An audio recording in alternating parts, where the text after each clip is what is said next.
I gotta take this damn thing off. Can you still hear him? Yeah. Oh, you can. It just sounds weird. Oh, man. What? Because they all went up at once.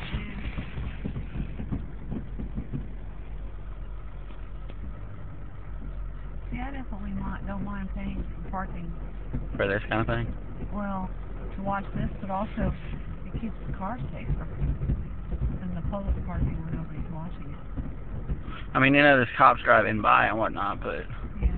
And I don't think they've had many stories of people breaking in every year at the fair, but it does happen. Now it just kind of looks like something's blowing up on the ground.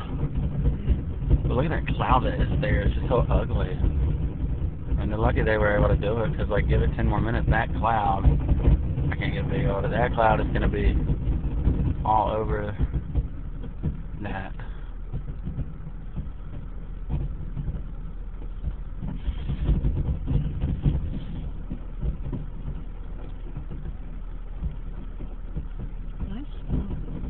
Yeah. They do it every night, too. And you know what I think what they did, this is what they do Raleigh's fireworks for the 4th of July, right? Yeah. You know what I think was pathetic was, even though I was in jail when it happened, but I remember all the fireworks in the Triangle got canceled for weather. Yeah. Yet they did them not the day after, they did them a week after. Mm-hmm. I was like, that's just stupid. If the holiday passes, don't do it. Yeah, but they spend a lot of money on it. And that's it.